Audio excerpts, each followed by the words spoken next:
À la une de l'actualité, le Conseil des ministres a adopté aujourd'hui le projet de loi portant statut des rois et chefs traditionnels de Côte d'Ivoire. Ce projet leur reconnaît un cadre légal affirmé. Les acteurs de la sûreté du port autonome d'Abidjan et du port de San Pedro renforcent leurs capacités. C'est avec le concours de gardes-côtes américains présents depuis quelques jours en Côte d'Ivoire. Hors de nos frontières, en Centrafrique, la nouvelle présidente intérimaire Catherine Samba Panza précise ses orientations.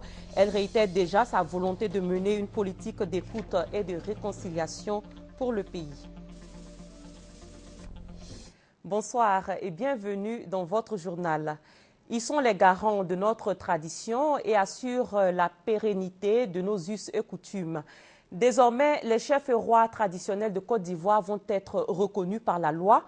Le projet de loi sur leur statut a été adopté aujourd'hui au cours d'un conseil des ministres. Jérôme Kofi Aboulin. Mercredi 22 janvier 2014, le rendez-vous prévu au palais présidentiel pour ce qui est du conseil des ministres hebdomadaire a été respecté. Présents comme à l'accoutumée à cette réunion présidée par le chef de l'État, Alassane Ouattara, tous les membres du gouvernement, excepté ceux empêchés pour cause de mission. Au nombre des mesures générales ainsi que des décrets, des projets de loi et de décrets, la décision relative au statut des rois et chefs traditionnels. Désormais, ils seront reconnus par la loi en Côte d'Ivoire. C'est un projet important parce que c'était un engagement du chef de l'État qui avait promis de donner aux rois et chefs traditionnels un statut à la mesure du rôle social que ces personnes jouent dans nos sociétés. Ce projet de loi consolide l'enracinement, le rôle social de ces institutions traditionnelles dans la quasi-totalité de nos régions. Parce que ces rois, chefs traditionnels, sont les interlocuteurs, les premiers interlocuteurs, nous le savons, des autorités politiques et administratives, et ce sont en même temps des régulateurs de la vie sociale de nos villages, de nos contrées rurales. Ce sont eux qui règlent souvent des conflits et ils représentent leur population. Aussi faut-il préciser qu'au regard de ce statut, l'organisation des rois et chefs traditionnels se fera à travers deux organes, à savoir l'Assemblée et la Chambre nationale. La mise en œuvre de ce statut ne sera effective qu'après l'examen et l'adoption du texte à l'Assemblée nationale. Et après le Conseil des ministres, 3 audiences ont été accordées dans l'après-midi au palais présidentiel. Le chef de l'État, Alassane Ouattara, s'est entretenu avec l'envoyé spécial du roi du Maroc, Sa Majesté Mohamed VI, le président de la commission de la CEDEAO, Désiré Kadri Ouedraogo, et le président de l'Agence coréenne de coopération internationale. On fait le point avec Viviane Haïm. Envoyé spécial du roi du Maroc, Sa Majesté Mohamed VI, Taïb Fassifiri était accompagné de l'ambassadeur du Maroc en Côte d'Ivoire, son Excellence Moustapha Jabari. Le renforcement de la coopération entre le Maroc et la Côte d'Ivoire au menu des échanges. Pour rappel, le souverain chérifien avait, dans ce cadre, effectué au cours de l'année dernière une visite officielle en Côte d'Ivoire. L'envoyé spécial du roi du Maroc a eu un long entretien avec le chef de l'État ivoirien sur les voies et moyens de créer un rapprochement encore plus fort entre le Maroc et la Côte d'Ivoire, selon le vœu de leurs 2 dirigeants respectifs. Je crois que ces 2 pays ont beaucoup de choses encore à faire en commun, grâce à la vision de leurs 2 chefs d'État et grâce à leur volonté partagée de créer, de diversifier, de renforcer non seulement la coopération, la concertation politique, mais la coopération dans tous les domaines, essentiellement du développement humain ou de la coopération économique entre les différents secteurs publics et privés, dans le domaine culturel. En prélude à la tenue ce jeudi ici à Abidjan d'une session extraordinaire du Conseil des ministres de la CEDEAO, le président de la commission de la CEDEAO, Désiré Kadri Ouedraogo, est venu faire le point au président en exercice de l'organisation, le président de la République Alassane Ouattara, de l'ensemble des dossiers qui seront examinés au cours de ce Conseil des ministres extraordinaire. Au nombre de ces dossiers, le projet de réforme de la commission de la CEDEAO. Ce Conseil extraordinaire des des ministres est convoqué pour principalement connaître des démarches de réforme institutionnelle qui sont entreprises actuellement au niveau de la CEDEAO. Vous savez que nous avons entrepris de renforcer le personnel de la commission de la CEDEAO par le recrutement d'un certain nombre de cadres professionnels et de directeurs. Et vous savez également que lors de la 43e session de la conférence des chefs d'État et de gouvernement, tenue les 17 et 18 juillet 2013 à Abuja, la conférence a décidé d'élargir la commission de la CEDEAO à 15 membres. Eh bien, nous sommes en train de mettre en œuvre cette importante décision des chefs d'État et de gouvernement, et bientôt notre commission sera composée de 15 commissaires. Pour le moment, il y a 9 commissaires, et bientôt ça sera une commission de 15 commissaires où chaque pays sera représenté. Le président de l'Agence coréenne de coopération internationale, la COICA, a été reçu en début de soirée ce mardi.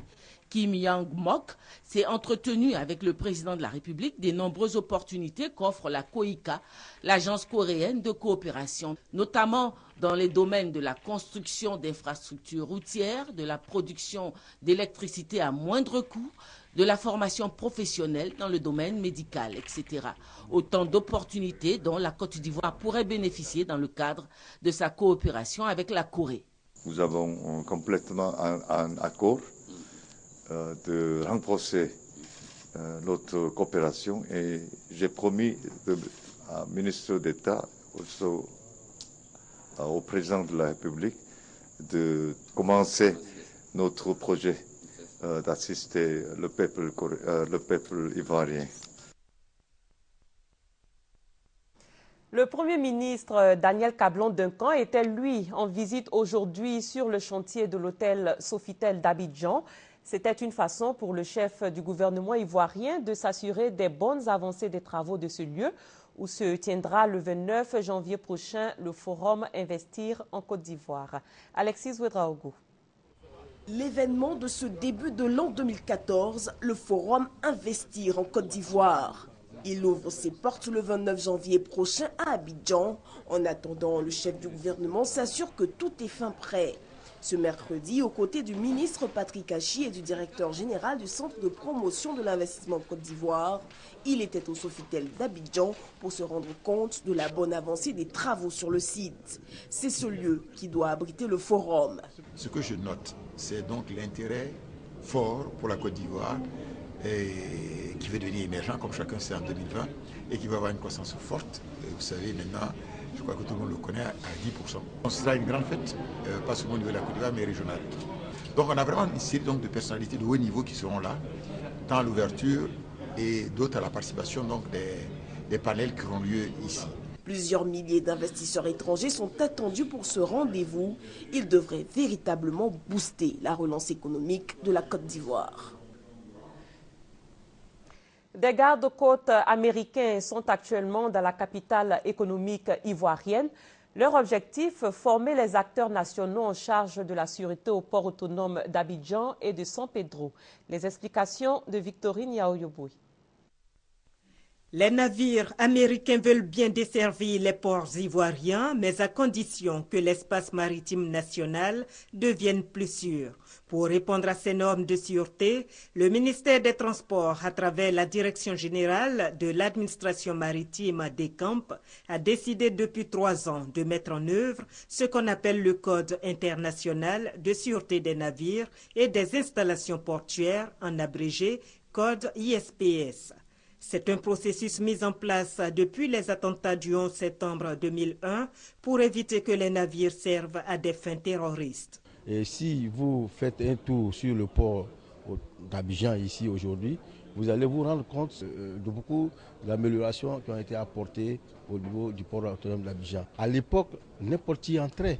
Aujourd'hui, si vous n'êtes pas muni d'un badge, Si vous n'êtes pas identifié, vous ne pouvez pas entrer au port. Nous nous sommes rendus compte qu'il y a beaucoup de progrès en matière de sûreté portuaire. Et la bonne nouvelle, c'est que les autorités portuaires ont la volonté de travailler à l'amélioration de la sûreté portuaire. Le but, c'est de pouvoir permettre la fluidité donc, en matière de transport maritime et que l'on ne soit pas seulement des amis dans la bouche, mais qu'à travers les échanges, on puisse aussi faire voir l'amitié. La mise en œuvre du code ISPS en Côte d'Ivoire sera évaluée le mois prochain. Le pays qui espère être déclaré conforme au code ISPS et pérenniser les acquis en matière de sûreté maritime a décidé de former les acteurs nationaux de sûreté. Pour bien faire les choses, la formation de 3 jours a été confiée aux gardes-côtes américains. Un temple du savoir renforce sa sécurité. L'université Alassane Ouattara de Bouaké a désormais une police universitaire. Et sa mission, sécuriser l'environnement des campus et permettre de meilleures conditions d'études. Le compte-rendu de Ouattara Amadou, notre confrère de RTI Bouaké. À l'initiative du gouvernement ivoirien, une police spécialisée dans la sécurisation des campus universitaires a été mise en place l'année dernière. Le campus 2 de l'université Alassane Ouattara vient d'abriter la présentation officielle de cette police universitaire. Force multidimensionnelle, la police universitaire est chargée non seulement du maintien de l'ordre, de la prévention des conflits, mais également de veiller à la sécurité des personnes et des biens sur l'espace universitaire. Par ailleurs, elle doit œuvrer à la prévention de la salubrité et à l'entretien des espaces verts. Le directeur général adjoint de la police universitaire, Yeo Amédé, rassure que cette police vient répondre aux besoins du monde universitaire. Elle n'ira pas contre les règles de la franchise de l'espace universitaire, a-t-il indiqué. La police universitaire de Côte d'Ivoire est une structure composée de jeunes ivoiriens âgés de 18 à 35 ans et qui ont au minimum obtenu le baccalauréat. La police universitaire n'est pas une police armée. Et lorsque nous constatons un débordement que nous ne pouvons pas canaliser ou que nous n'avons pas pu maîtriser par la sensibilisation, nous faisons appel directement à la police nationale ou à la gendarmerie afin de pouvoir gérer la situation. Les étudiants saluent l'avènement de la police universitaire, mais souhaitent qu'elle ne se dérobe aux objectifs de sa création. Les éléments de la police universitaire proviennent d'une société privée qui fait des prestations sur les campus universitaires du pays. La police universitaire de Côte d'Ivoire compte plus de 400 agents, dont une centaine déployés sur les campus universitaires de Bouaké.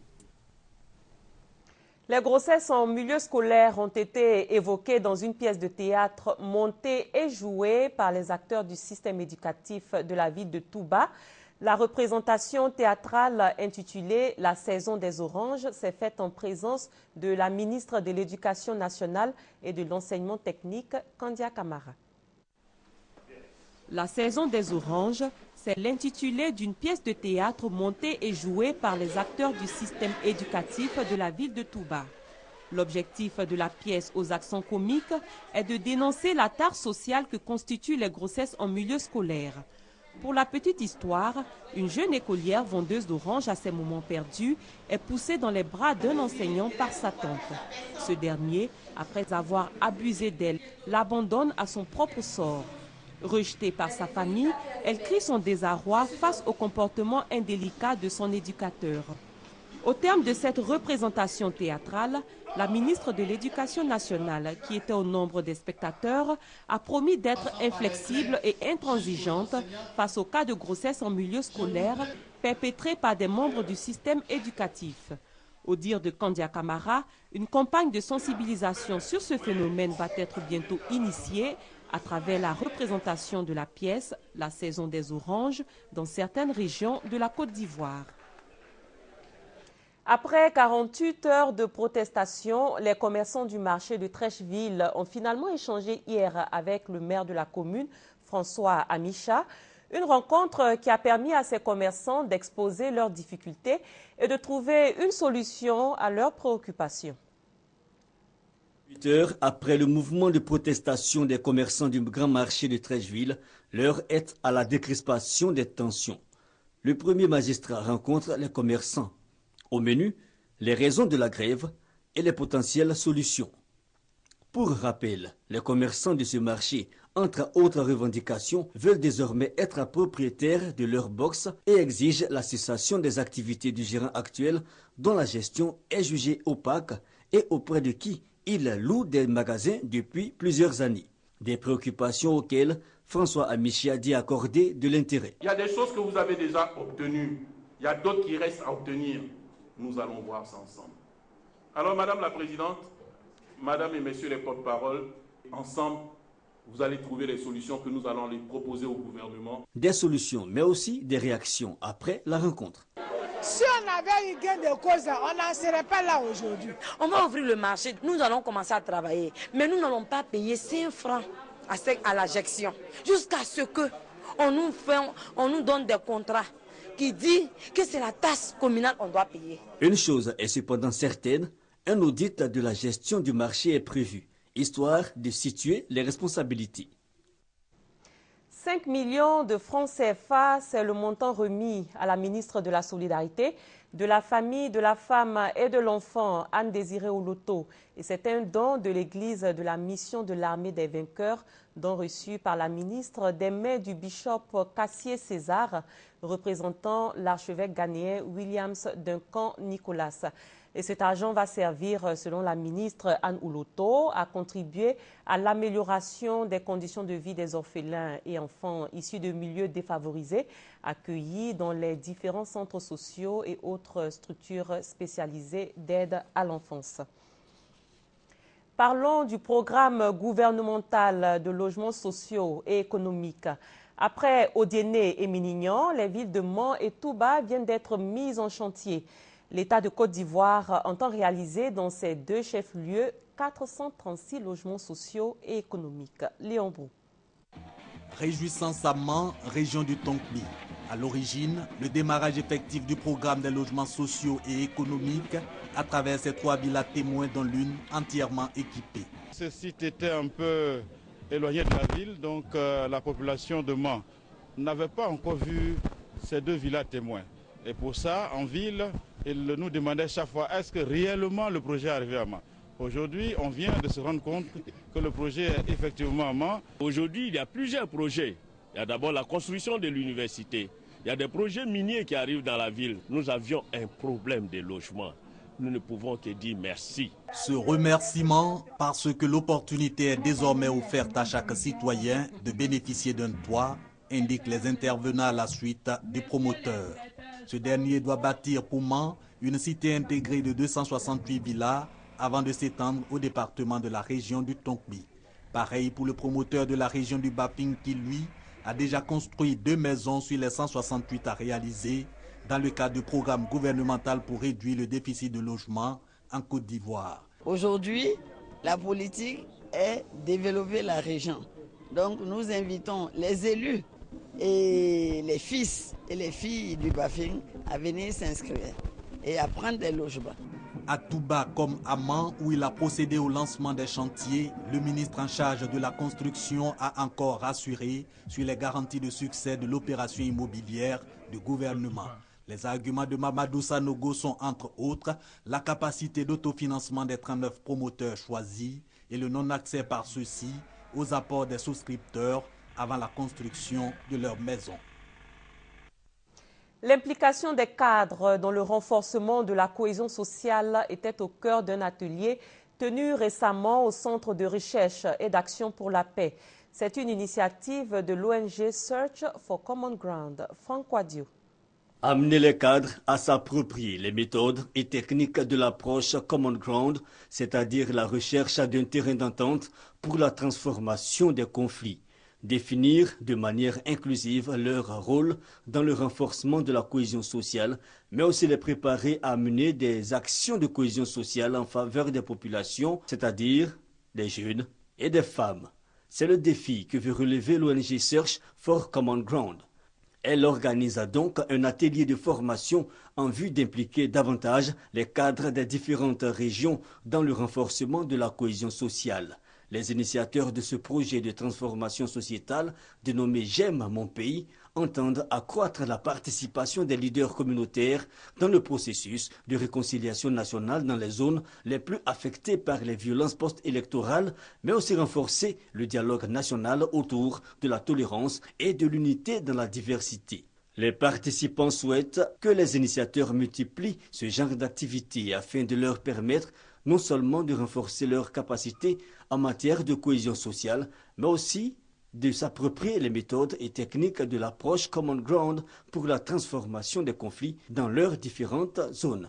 À l'issue de cet atelier de formation, plusieurs recommandations ont été énumérées.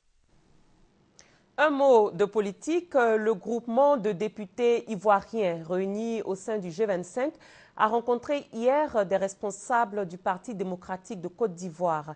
Cette démarche du G25 vise à convaincre le PDCI de soutenir une candidature unique du président Alassane Ouattara à la prochaine élection présidentielle de 2015. Sidonie Davila, Gabriel Zani.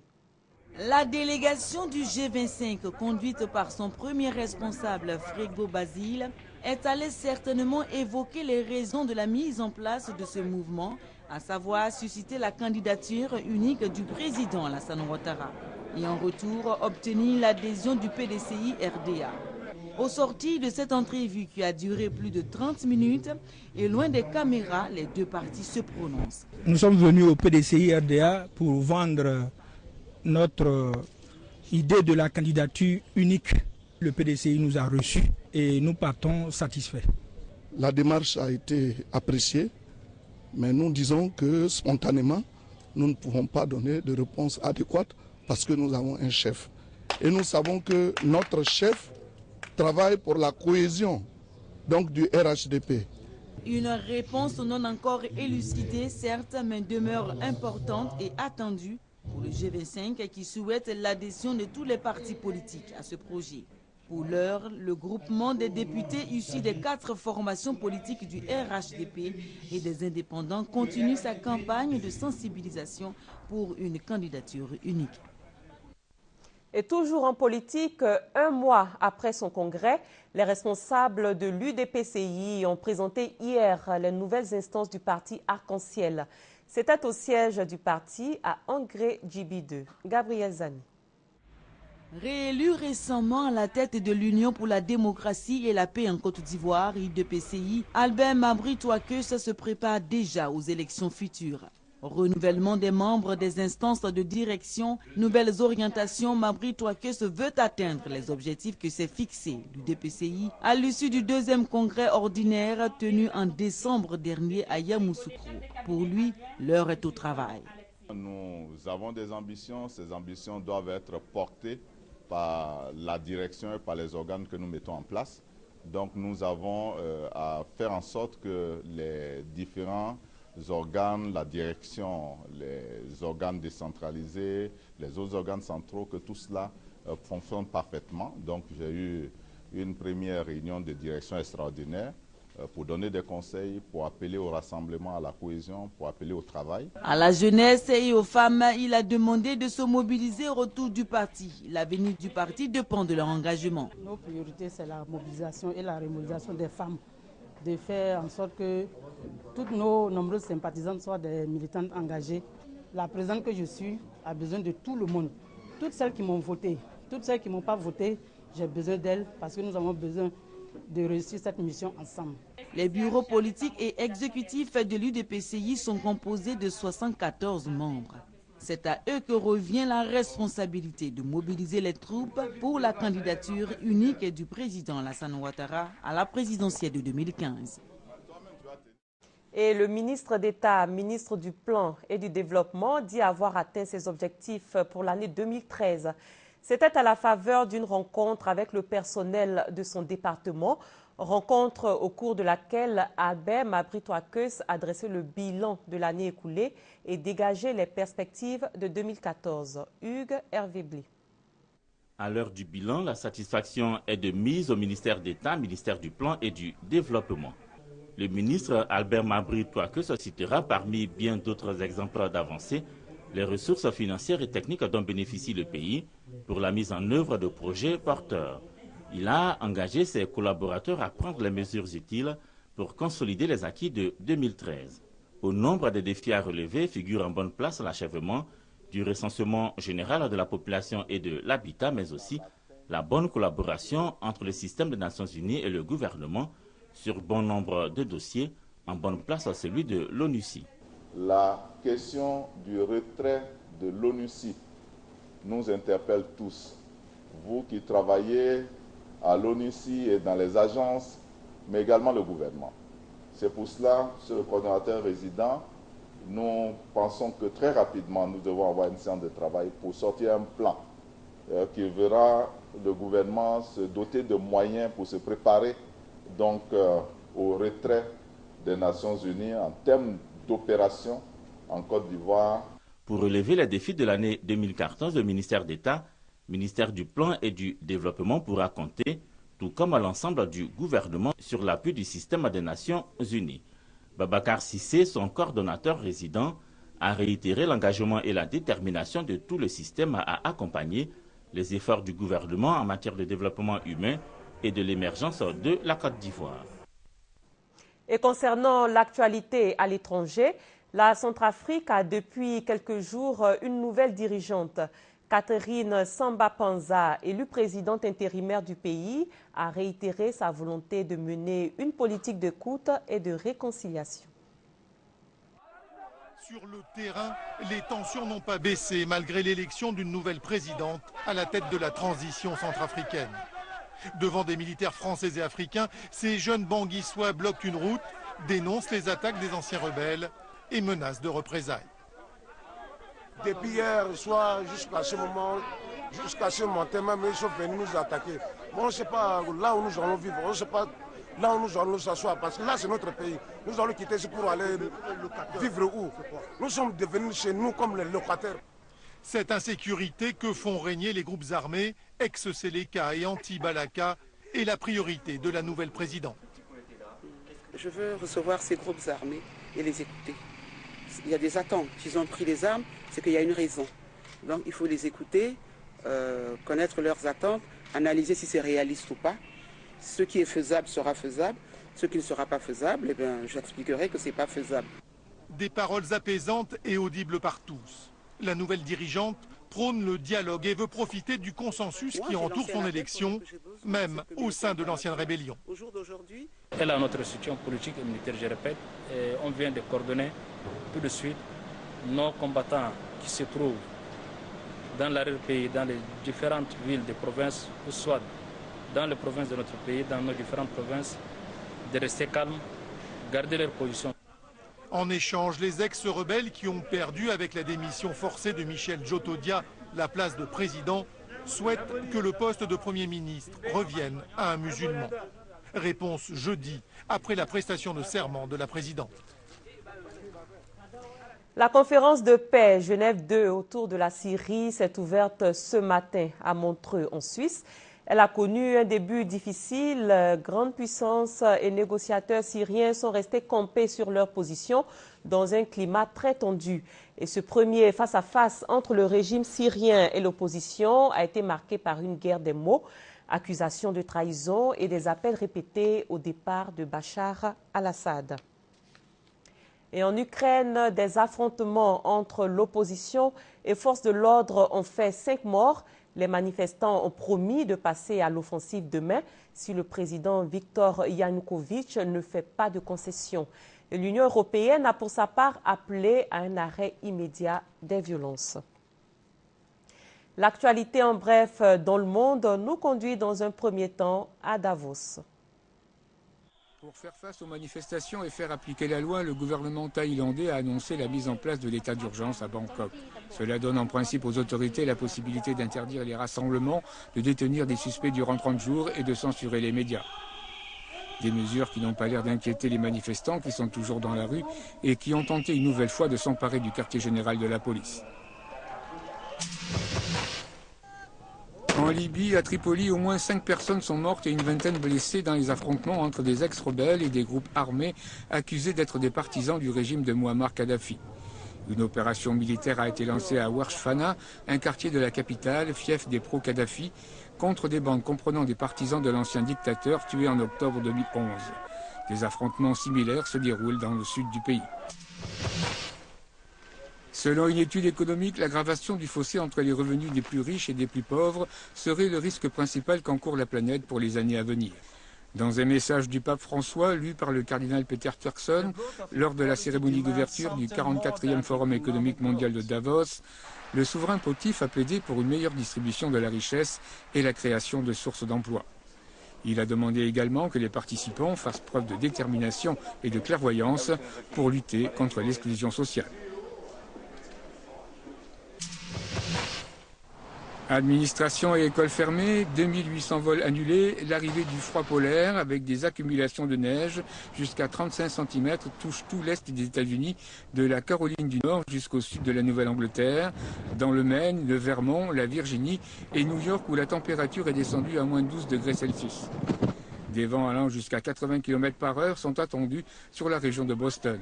Même le point de presse de la Maison-Blanche a été annulé. En début d'année, l'Est des États-Unis avait connu une vague de froid autour des moins 15 degrés centigrades à Baltimore, Philadelphie et New York. C'était donc le point de l'actualité dans le monde avec pour première destination la Thaïlande. Et c'est la fin de cette édition. Merci de votre aimable attention et bonne suite de programmes sur RTI1.